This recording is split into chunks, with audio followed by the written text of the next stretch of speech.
રામ રામ મિત્રો, તો હવારમાં આપણા હોન્ડાની કિક તો મારી દીધી ને આપણે નીકળી પડ્યા વાડી બાજુ. રાતે વરસાદ આવી ગયો ને તે રસ્તો એવો ખરાબ થઈ ગયો ને તે મિત્રો કે હાલે એવું નહોતું. વાડીએ તો પહોંચી ગયા પણ આપણા હોન્ડા મેકવું પડ્યું આઘું, કેમ કે આપણી વાડીએ ઠેઠ હોન્ડા જાય એવું હતું નહીં. રસ્તો એટલો ખરાબ હતો ને કે હોન્ડા જો લાયા હોય ને તો હોન્ડાના પંખા બંખા બધું સોટી જાય.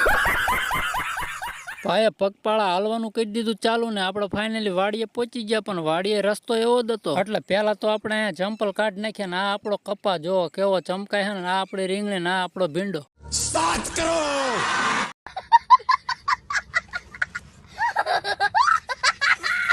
ભીંડો ઉતારવાનું કામ તો ચાલુ છે, પણ ભીંડો અડધો જ ઉતારેલો છે એટલે આપણે જબલું પહેરીને ભીંડો ઉતારવાનું કામ કરી દેવું ચાલુ. ભીંડો ઉતારવાનું કામ ચાલુ તો કરી દીધું, પણ આ કામમાં લગભગ 2 કલાક થઈને આપણો ભીંડો બધો ઉતરી ગયો. મારા અંદાજથી આજ ભીંડો એટલો ઉતર્યો કે 3 થી 4 જબલા તો ભરે જ રહેશે, પણ હજુ આપણું કામ પૂરું નથી થયું, કેમ કે હજુ આપણે રીંગણા ઉતારવા રીંગણાના મેદાનમાં આવી ગયા ને રીંગણા ઉતારવા માંડ્યા. આ કામમાં થયા આપણે 1 કલાક ને ફાઇનલી બધા રીંગણા બીંગણા ઉતરી ગયા. તો રીંગણા ભીંડો લઈને આપણે આવતા સીધા જ ઘર બાજુ. હોન્ડા તો સીધું આપણે ઘરમાં લઈ લીધું, પણ હોન્ડાની હાલત એવી થઈ જતી ને કે તમને એમ થાય કે હા એટલો બધો ગારો એટલો બધો ચોંટી ગયો હતો ને કે નવા હોન્ડાના ભંગાર જેવું કરી નાખ્યું. એટલે આપણે સીધું તે મોટર ચાલુ કરીને પેલા શેડ મારી દીધી. મોટર ચાલુ કરીને હોન્ડા હારે આપણે બધો ગારો ઉખાડી નાખ્યો ને હોન્ડાને કરી નાખ્યું જકાસ. પણ હવે મિત્રો આપણે નેક્સ્ટ વિડીયો મળશું, કેમ કે હવે આજનું કામ થઈ ગયું આપણું પૂરું.